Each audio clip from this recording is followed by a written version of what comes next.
So you see, naplancha ko na yung hair ko and look the difference from my earlier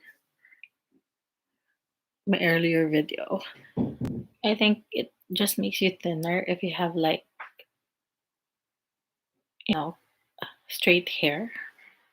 Parang may bangs. Yeah. Oh, I thought I was watching me, but we'll see. So now, yun, just want to share, like, for all my maybe cancer warriors, just late last year, roughly around October, end of October, after 14 years of being cancer free, again, I was diagnosed around June of DCIS. If yung iba hindi alam yon, so it's like stage zero cancer. So, so um, like it's like early stages. The weird thing about it is like usually if it's a relapse, like what I had, um, mostly yung iba, it's really fatal. But luckily, and I'm really blessed that it was just DCIS and I found it earlier and not later than expected. Um, so like I went through my normal scans, like the mammograms and the breast ultrasounds, and they found that. So, ayun,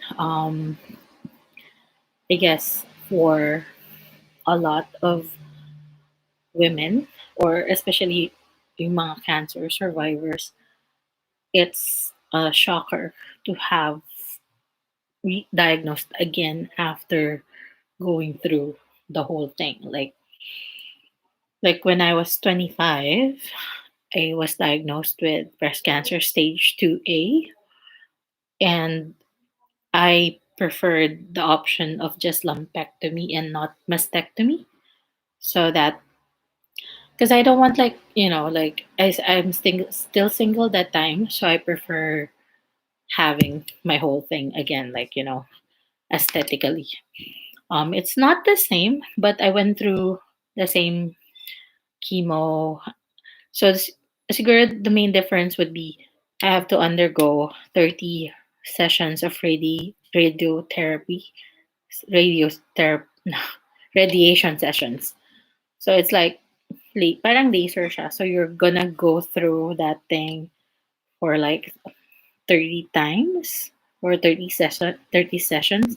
And I guess on my 15th or 20th sessions, I already got like um second degree burns, literally. And even the radiotherapist there was telling me like, are you not feeling the pain? Like, we can stop this for a while so your skin will rest and all. But for me, I think that time I just want to get it over and done with. But still, they said, like, no, we have to rest because I had that second degree burns. It's really painful though. And I thought that was one of the hardest things that you will experience when you have like cancer. So after finishing the radiotherapy sessions or the radiation sessions, and that same year, because you see, I don't have so much veins. Like, it's not so visible. Maybe because I'm chubby. So I can't do chemotherapy using my veins here kasi sobra siyang manipis. So I have to undergo um, an operation again to put the catheter. They call it portacat. So everyone's always confused. That's my scar over here. It's not my breast cancer that was operated. Everyone always gets confused when they see my scar. They always thought that it's the one for my breast cancer, but actually it's for the portacat, in which that's the passage kung saan dinadaan yung chemo ko kasi I don't have veins masyado in my arms. So that time I went through another operation, and got the so basically yung portacat yung it's a tube connected to your one of your veins here, and then at the end of it you can feel like there's a round thing here, so they will insert your chemo thing. So that's dun dadaan yung chemo drugs. So that's where it will pass. So anyway, um yeah, so I had 6 cycles of FEC. That's my chemo drugs. And it was, for me that time, I was just really positive. Yes, it was scary. And at your 20s, you don't want to go or undergo through that thing. But of course, it's something that I felt like I'm ready to do and I have to face. Anyway, just a bit of a background. Like, a first cancer encounter was with my auntie. She's like the eldest sister of my mom. I'm really close to her because she's my ninang. She calls me Nak. And her case was really a bit late, like late diagnosis. So she had it stage 4 already. Same thing, breast cancer. But it was really too late. And during that time, chemo was very parang painful. Um, Medyo hindi pa ganun yung mga anti-nausea drugs and all to get you prepared so you don't have to you don't vomit a lot or but yeah, I saw how they tried fighting for her and how she fought it as well. Like, she tried all the other medications, like she went to the I don't know, they call it quack doctors, and she drank like the blood of the snake and all of that other weird treatments because she can't handle the chemo anymore, and it's also like late stage, so she even had to go through cobalt. It's so hard to see her, and I was very young that time seeing that, and I saw how my parents are so affected as well. So I know like how my mom was affected seeing her sister going through that thing. So when I was diagnosed with it, it was a shocker for my mom because I got it, and then at a very young age. So yeah, so I went through 6 cycles of chemo, FEC. So after the operation for the portacat, went through like that's every, I guess, 2 weeks for 6 cycles. Yeah, yeah, it's true that medicine can cause your hair to fall, and my hair was really falling. So like initially my hair is like I think this long, and I had it cut until here when I got operated. And then during maybe my third chemo, when shampooed my hair and I felt like this whole thing fell off, I asked my dad to like shave off my head. And and then I think they thought one time that I was crying in the bathroom, but actually I wasn't. But my brother said to get me a wig. So we got a wig made of real hair from Green Hills. And I still never stopped working. I still work pa rin. And yeah, I was just lucky that my bosses were very compassionate and understanding. That's in call center pa. And I was also very privileged that in call center, they have this health card na covered yung treatments, operations, and I was lucky to be covered. Siguro if we spent a little bit for my one, it's not as much because every like operation, I was hospitalized in the medical city, maybe one of the best or the posher hospitals in Philippines. And for every operation, it's gonna cost you like 100,000, and then I think each radiation session is like I don't know 2,000. So I did 30 of that major operation, then another operation for the porta cat, and then like 30 plus thousand for each chemo cycle. So it's for a regular family, it's really difficult to support. So luckily, I was blessed. I had that health card, and so they said that there's a family history plus my lifestyle and stress had maybe contributed to me having it very early.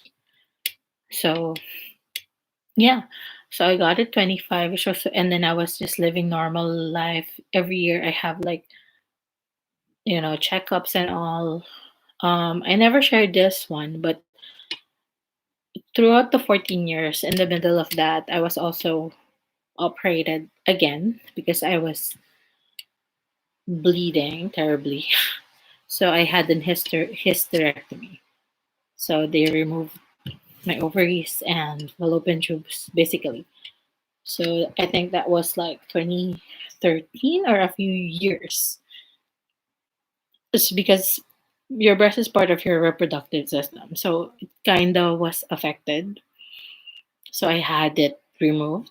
And luckily, when she removed it, it was also just stage one. I think stage one or early stage of endometrial cancer that wasn't spread yet.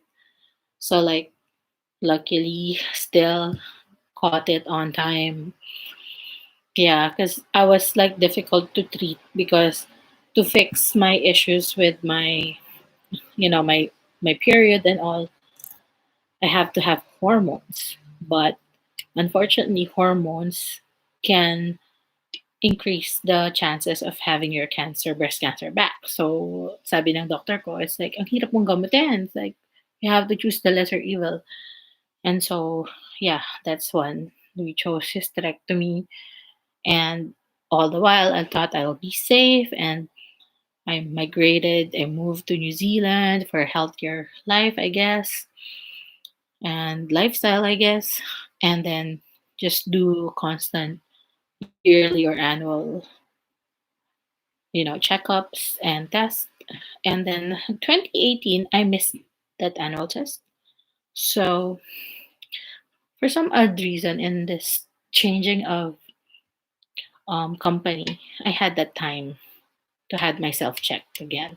So that's like around June 2019. And that's when I found out it relapsed or it recurred, but on an earlier stage. But in here in New Zealand, there it's covered, so I don't have to worry. And they also are worried about aesthetics, so they want to have like reconstruction immediately. So they're delaying my operation. But before reconstruction, I have to lose like weight so fast, like at least 10, 20 kgs ASAP. But then I talked to my surgeon and I said like, can we just take the that infected, because it's the same spot where I had it before. So I said like, yeah, you can do the mastectomy now on that same breast, and it's okay if we don't reconstruct. That's fine with me because for me it's okay because ang sabi kasi nila here in NZ, yung ibang mga cancer patients na nawawalan ng breast and all, they get depressed because yun nga, yung looking not right and all, like they're missing a part. But for me, it's not a big issue. So yeah, and then I went through that mastectomy again just last October, and they got some cells on the right to test, but luckily it's still negative. I'm really so blessed. So there's no widespread, and and now I'm here, and I just want to spread awareness of, because in New Zealand, somehow it's very, the Breast Cancer Foundation NZ is very helpful and they provide awareness to do self checks and all of that. So I guess for us, like, mm, don't be afraid to check and know it. Like ko sinasabi, like knowledge is half the battle. If you know what you're fighting, then it's easier to do or decide on what the steps you need to do. Also, it plays a role that your family supports you. And yeah, and I guess like because I kept on sharing, um people reached out to me, like family members or even the patient, because they trust you kasi ikaw yung naka-experience nun. And also, I went through that other side of being the cancer support system, because after a few years I had it, my mom was diagnosed with the same one. And she was like so devastated because she said like it shouldn't happen to one family, but apparently it's in like in their history. And my mom is like almost senior citizen. So yeah, and then she said like, "Oh, I didn't know that it was hard." But then I felt like, okay, I'm there to support her, and she believed in me, and I was her support system as well. So I was on both sides. I was also the patient, and I was also a family member to support a cancer patient, which is my mom. And we're both good still. My mom is still okay. She went to my same doctor for her chemo. Um, yeah, and I guess just trying to be aware and try to reach out to people. Get tested, check your options, eat healthy, be positive. I guess sabi ko nga, hindi ako yung super healthy eater. I don't really follow, strict diet and all. I just live my life. But I guess what you can, get from my experience is I was just trying to be positive and be strong, and trying to also study what cancer is and help in any way I can. Like I luckily my company Zero um helped me with one of an activity here in NZ. It's like Pink for a Day to support the Breast Cancer Foundation. So we raised like $1,400 and then donated it to the Breast Cancer Foundation NZ. It's really nice feeling. And then when I shared my experience, there were people who like reach out to me that they were touched with what I have shared, and like their fears of having been to test themselves is gone. And that you can maraming mga ano online na makikita nyo how to test and check. Because before ako, I had symptoms like I'm getting infection, and that research ako na research and all, but there was no I really am not sure what to check until like I had myself tested. And then I realized when there's a breast cancer foundation website, and I guess also for Philippines there's this I can serve that you can add on Facebook, and then they're very helpful. There's a lot of doctors who are like my second parents, nurses and all. Yeah, just ask and check for options, and it's also your decision what you want to do to your body. So yeah, that's it. I'm just sharing a little bit. I hope it gives you a little hope that it's not too late. And if you feel that it's late, just make it's not never too late. Just make the most of what your purposes in life is. If it's something for like education, for me I felt it was for awareness, giving people awareness and giving people hope that there's life after cancer. And like I was added in the group, in the FB group, by one of the I Can Serve active member, and she already passed away. But then her legacy still remains, and that's the reason I made the video to share my experience. I mean, it's not very lengthy. I wanted to make like one that would have all my videos and all those things I've studied or learned, but I guess like talking live is also good just to share. And yeah, um, if you have any questions, if I can help, you can always, message me or anyone in the I Can Serve Foundation, or if you're in New Zealand, the Breast Cancer Foundation NZ. They're very much helpful. And also my I Can Serve sisters in the Philippines. Yeah. And little things like alam mo yung simpleng yung like pag na-mastectomy ka, like here in NZ, I got prosthesis worth $400 and it's for free, subsidized by the government. Pero my mom, I saw her, she was just using like socks to put on it. It doesn't look good.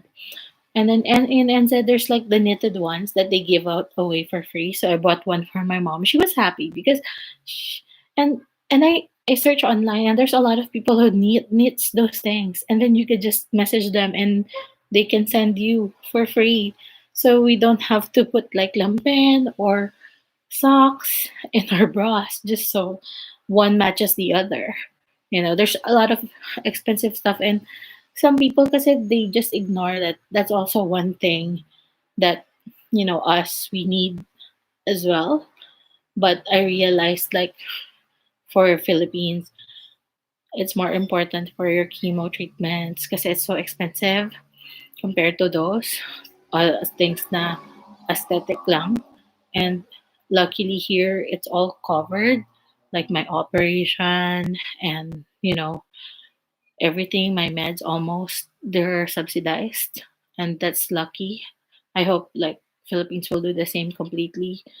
But yeah, a lot of people reach out to me saying, when I was gifting the just those knitted ones that I got for free when I went home, I gifted like two or three, and they messaged me. They were very thankful about it, and yeah, but yeah, when I found that there's someone who makes it and you just need to message them for free in the Philippines, then I felt really happy just to connect. Kasi minsan we just need to connect people, to connect to the proper people to get info.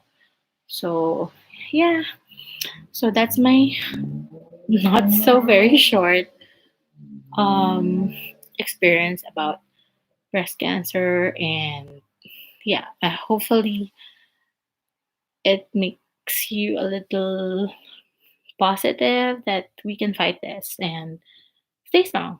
You'll still have life after cancer, or well, even if you're still living cancer. Like even my doctors was saying, everyone has it. Kaya lang yung iba, it just goes out evidently, immediately. But yeah, ako, I never stop praying or enjoying my life, do what I want to do. And I thought before that I will remain single because of all the circumstances. But I'm 40 now, and I have a partner here in NZ. He's much younger, and yeah, I'm happy. And for the longest time, I was single, and I thought I would just be single. And then just God blessed me during the time that I had to go through another operation. So yeah, just enjoy life, be positive, do what you love to do. Like, alam mo yun, parang it's not too late.